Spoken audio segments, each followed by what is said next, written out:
En exclusivité, nous avons un nouveau fond, de nouvelles images.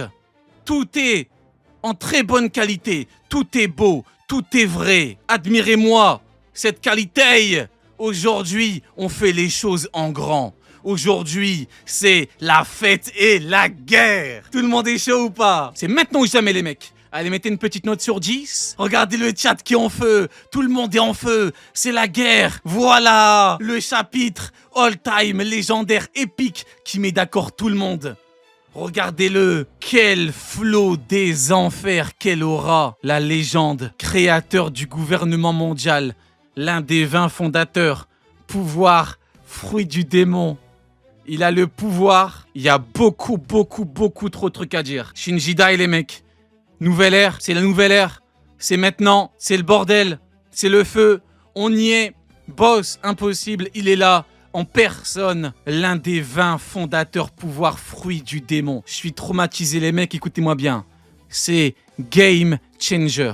C'est game fucking changer. Il a des cornes de diable. Il a, oh bordel, il a une lame. Il a une lame démoniaque des enfers. Attendez, je suis encore en découverte là. Il y a 1000 trucs à dire. On va en parler tranquillement. On va en parler. Il a une lame démoniaque des enfers. Tête de mort, les cheveux longs.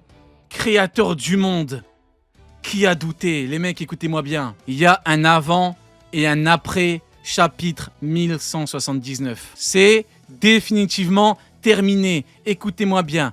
Personne n'est à l'abri. En pré-chapitre, je vous ai dit personne n'est à l'abri. Imu arrive et ça va être bien plus que la guerre. Ça va être n'importe quoi. Le diable arrive. Le diable débarque et ce n'est pas le diable de n'importe quel manga, de n'importe quelle œuvre. C'est le diable de One Piece. C'est Game Changer. The Strongest. Il est là. C'est quoi ce design? Bon, on va tenter de faire étape par étape. On va déjà parler du design.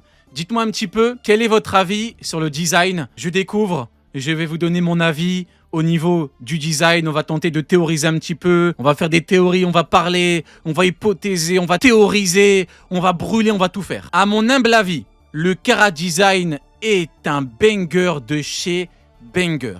Eiichiro Oda ne fait pas les choses à moitié. Quand Eiichiro Oda veut introduire quelqu'un de vraiment sérieux, il fait les choses en grand, il le fait proprement. Et dans le dernier chapitre, je vous ai dit, ça fait 2 chapitres, ne doutez pas du GOAT. Le Kara Design est parfait, le Kara Design est épique. Regardez la main, il y a un œil sur la main, c'est littéralement le diable. Il a une espèce de... un œil un peu égyptien là, on se croirait dans Yu-Gi-Oh! Il a la peau... Ah, il a la peau très foncée. Et ouais, contrairement à tous les autres, le Kara Design, il y a tous les yeux. Personne n'est à l'abri. Attends, on va faire étape par étape. On va d'abord parler du design, puis après on parlera de qui va éventuellement crever. Moi, je vous le dis les mecs, hein. Écoutez-moi bien. Personne n'est à l'abri dans le pays. Écoutez-moi bien, il y aura des morts, il y aura des pertes. Il faut être prêt. Il faut être prêt, pourquoi? Parce que le diable ne vient pas en personne pour rien. Le diable a été humilié dans sa forme Gunko. Il faut que le diable fasse payer aux gens qui l'ont humilié. C'est comme ça que ça marche. Nul n'humilie le diable impunément, sans en subir les conséquences. C'est une règle fondamentale. C'est une règle fondamentale shonenesque. Nul ne chie sur le diable sans en subir les conséquences. Que tout le monde prenne la fuite ou se prépare à crever. Il y aura des morts, il y aura des pertes, il y aura du sang. Écoutez-moi bien. Imu qui vient, Imu crache du sang. Ce qui veut dire que Imu, il y a une espèce de contre-coup. Imu ne vient pas pour rien gratuitement. Imu a mal, Imu a tremblé, Imu a craché du sang. Tout le monde lui a dit non, ne pars pas, reste là. Imu est quand même parti. Ça va être n'importe quoi. À partir de maintenant, c'est plus que la guerre. À partir de maintenant, c'est... Je dirais même, c'est un avant-goût de la guerre finale. On nous parle de guerre finale depuis longtemps, on y est les mecs. C'est un avant-goût de la guerre finale. Moi je pense qu'on va malheureusement subir des pertes. Il y aura des morts, il y aura des membres tranchés, il y aura des amis qui vont perdre la vie. Écoutez-moi bien les mecs.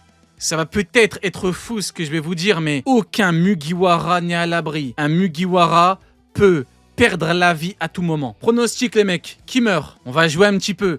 On va jouer un petit peu au prono. Pour vous, qui va crever dans le chat?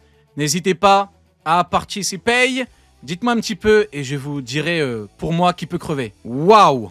Tout le monde dit Usopp. Et vous savez quoi? Le pire, c'est que vous avez raison. Moi, je vois bien Usopp. Pourquoi? Parce que Usopp veut devenir un grand guerrier. Usopp était quelqu'un qui tremblait en permanence, qui avait peur en permanence. Usopp, dans l'autre chapitre, a regardé le diable droit dans les yeux et il l'a défié. Usopp a défié le diable droit dans les yeux et il l'a attaqué. Donc, Usopp peut totalement crever.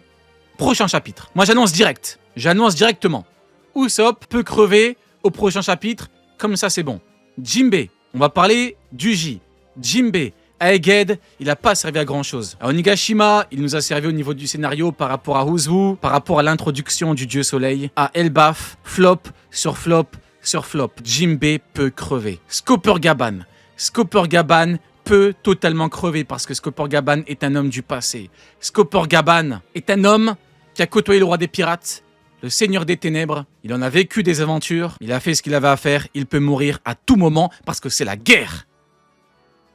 On ne combat pas n'importe qui, on combat le mal incarné, l'entité diabolique et démoniaque. Imu, créateur du gouvernement mondial. Du coup, Usopp, Jinbei, Gaban, Jarl. Jarl, le J, le Y c'est le S, le J c'est le S. Jarl peut totalement crever parce que Jarl a donné ce qu'il avait à donner. Discours de zinzin, grand général de guerre, redonner de la volonté à tous les géants, ça a fait le taf. Merci beaucoup à lui. Jarl peut malheureusement mourir. Maintenant que ça s'est dit au niveau des pronos, alors là, il y a un monde où Imu est nerfé. Encore une fois, il y a beaucoup de sujets à aborder. On va essayer d'aborder les différents sujets. Il y a un monde où Imu est nerfé.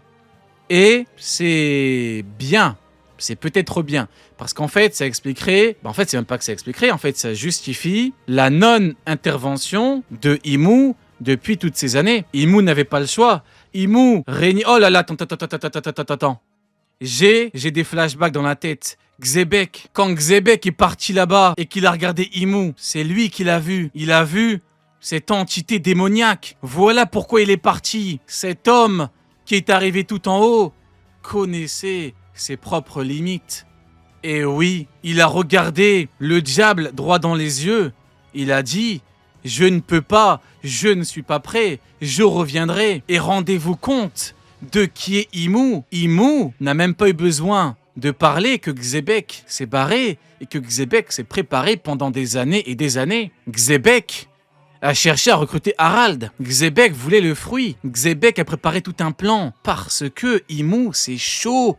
De chez chaud, les mecs. On y est. Voilà pourquoi Xebec a paniqué. C'est dur ce que je vous dis, parce que Xebec, c'est la famille, c'est la légende, c'est le GOAT. Mais Xebec n'avait pas le choix, il n'avait pas le choix. Regardez devant quoi il s'est retrouvé. Il connaissait ses limites. Et oui les mecs, et oui. Du coup, au niveau du nerf, Oda le met 2 fois. On va revenir en arrière. Oda le met 2 fois. Il y a Imu qui crache du sang. Ah mais non, attends, il y a le truc qui se barre. Il a dû voir que son visage. C'est quoi ce bordel? Donc en fait, il a changé sa propre forme. Il a montré la véritable forme du diable quand il est venu. Mais donc en fait, il y a un monde où il était tout en black, tout en noir. Et donc c'est peut-être soit Xebec voyait son visage. Putain, c'est le bordel. Est-ce que vous pensez qu'on voyait son visage sous la capuche? Soit Xebec voyait son visage, soit en fait il était en full black. Et après il s'est changé. Mais ouais, parce qu'après il y a l'épée, il a invoqué une épée, mais c'est quoi ce bordel? Pouvoir fruit du démon, c'est le truc le plus fou. Le truc le plus fou de la dernière page, c'est la forme hybride du diable. Le truc le plus fou de la dernière page, je pense que c'est ça. C'est le pouvoir. Pouvoir fruit du démon. Il a dû manger le fruit du démon originel. Pouvoir fruit du démon. Oh putain, c'est le bordel. Oh, j'en tremble carrément. Pouvoir fruit du démon. Et en plus, il a une épée. Attends. Est-ce qu'il y en a qui ont des théories, des hypothèses au niveau du pouvoir du diable? Fruit du démon. Soit il a mangé le fruit du démon originel, soit il a mangé le fruit du diable. Genre le fruit du démon. Akuma no Mi. Fruit du démon. Eh oui, Akuma. Peut-être qu'il a mangé le fruit du démon originel ou alors le fruit du diable. Et ça, c'est la forme complète du diable. Et ouais. C'est lui le démon originel. Oh les mecs, je vais devenir fou. La page est all time. La page est littéralement all time. C'est n'importe quoi. Roi du monde. Oh, le narrateur, il a tout donné. Le narrateur, on l'a pas payé pour rien. Créateur du gouvernement. Même l'encadré du narrateur est démoniaque. Légendaire, regardez, on dirait des parchemins. On dirait des foutus parchemins, les mecs. Créateur du gouvernement mondial, l'un des 20 fondateurs, pouvoir, fruit du démon, fruit du diable. Et ouais, ça, j'en avais parlé il y a très longtemps. J'avais dit fruit du démon originel, le fruit du diable, Akuma. L'entrée en scène est phénoménale, il y a tellement de trucs à dire. Roi du monde, Saint Nerona Imu. Les mecs, on a l'antagoniste ultime. Le véritable antagoniste ultime du shonen ultime. Mais attends, mais il est géant. Regardez en bas à droite. Il me paraît énorme. Parce que là, on parle... Là, c'est un château de géant. Il y a un monde où il est énorme, en fait. Et il y a un monde où l'épée est vraiment énorme. Qui crains-tu le plus? Joy Boy ou Davy Jones? Joy Boy et Davy Jones, ça doit être n'importe quoi. Oh, les mecs, rendez-vous compte. Xebec lui a dit « Qui crains-tu le plus ?» Et Imu s'est énervé d'un coup. Imu et Davy Jones, ça doit être phénoménal. Rappelez-vous du coup d'acquis des rois de Joy Boy. Rendez-vous compte. Vous vous rappelez ou pas? Joy Boy, ça doit être incroyable. Changement de sujet. Le flashback de malade qu'on va avoir. Préparez-vous. Minimum un tome. On aura le flashback ultime. On va démarrer un flashback des enfers avec soit Imu à l'époque, soit Joy Boy. Ça va être incroyable. On va avoir le meilleur flashback de l'œuvre. Ouais, il est énorme, hein. Il est énorme et il a la peau foncée du coup. Peut-être que c'est une race... Soit il y a un lien avec les Lunaria, soit c'est une race... C'est peut-être le dernier descendant d'une race antique, une race millénaire. Ou alors c'est le pouvoir du diable. C'est peut-être le fruit du diable. On peut pas être catégorique en fait en disant Lunaria. On peut pas être catégorique. Peut-être que c'est un Lunaria, mais peut-être pas. Peut-être qu'il cache les ailes, un croisement de Lunaria, ou peut-être que c'est un métis. Peut-être que c'est un métis. Eh ouais. Ou peut-être qu'il a la peau rouge du diable. C'est le diable, regarde. Eh ouais les mecs. Eh ouais. Peut-être qu'il a la peau rouge. Et peut-être même qu'il est... tout de rouge vêtu. Et oui. Mais rendez-vous compte de la taille du bas, il est où? Regardez la taille. Cercle magique, quoi, la taille du pentacle. C'est énorme. Mais c'est gigantesque. C'est quoi ce foutoir? N'importe quoi. On est à Elbaf, hein. On est à Elbaf. Ouais, moi honnêtement, peau rouge, je mange. Peau rouge, on pourrait vraiment avoir un chara design particulier. Bah écoutez, faites vos pronostics, hein. On peut avoir peau rouge, peau noire. Après, une autre couleur, je vois pas trop en vrai, hein. Genre peau verte. Non, peau verte, faudrait peut-être pas abuser. Ah, quoique! Vous avez la vision ou pas? Vous avez la vision? Peau verte? Non, moi je verrais bien une peau rouge, hein. Avec les cornes, avec la tenue. Oh là là! Avec l'épée bizarre. Regardez, même l'épée, il y a des flammes. Même au niveau de l'épée. C'est incroyable. La tenue, créateur du gouvernement mondial. Violet, non, violet, j'ai pas la vision, violet. J'ai pas la vision couleur violet, non. Non, j'ai la vision peau rouge ou noire. Peau comme un Lunaria, peau rouge, parce que c'est le diable, regarde. Je le vois gris. Non, pas gris. Ah, il a pas de lame noire. Le diable, l'entité millénaire, n'a pas de lame noire. Est-ce que ça veut dire que les lames noires, c'est pas... Est-ce qu'il a pas... Peut-être. Moi, je sais pas, peut-être. Après tout, Zoro a échangé une lame noire contre une lame qui n'était pas noire, il a eu un power-up. Donc écoutez, on n'est pas à l'abri. Moi, ce que je sais, c'est que le diable, l'entité millénaire, l'épéiste, n'a pas de lame noire. Hein? D'ailleurs, Imu, a tranché les affiches tout à l'heure. Attendez, elles sont où les affiches? Imu avait tranché les affiches quand Imu a commencé à péter les plombs. Ah bah c'est tout à l'heure. Quand Imu pétait les plombs dans la salle. Voilà, regardez. Joy Boy, Davy Jones. C'est tranché là. C'est de l'escrime là, regardez. Imu, épéiste ou pas épéiste? Encore une lame qui n'est pas noire, hein. Foutu lame noire. Hein? Foutu épéiste, hein? Hein? Le diable serait-il un Swordman? C'est chaud. Le chapitre, il y a eu tout ce que j'aime. Il y a eu Garling, les doyens, Ragnir, Luffy, les amiraux, les épéistes, Kuzan, des pentacles, des problèmes, une épée de ouf. Zoro, Sanji, même Sanji là, son prime. Tout est incroyable, tout est... En fait, écoutez-moi bien. C'est le chapitre all-time. Mais c'est le chapitre parfait. C'est un chapitre qui est parfait de A à Z. Vous voyez Oda comment il maîtrise son sujet.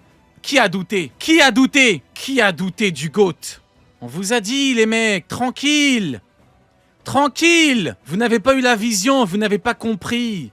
Moi je vous ai dit, c'est simple. Oda nous montre que il y a des ennemis qui sont venus chez nous, on leur a pété la gueule parce qu'il y a eu la riposte. Il faut quand même qu'on montre de quoi on est capable. Il faut qu'on montre, on ne peut pas, tout le monde ne peut pas venir n'importe où et péter la gueule des gens, tout brûler, tout cramer, envoyer des cauchemars, kidnapper des enfants, on peut pas. C'est pas entendable comme discours. Donc, on a répondu, on a riposté, on vous a pété la gueule, on a même allumé Imo Gunko. Donc, Imo dit quoi maintenant? Je vais y aller, j'ai pas le choix. Maintenant, tout le monde va comprendre.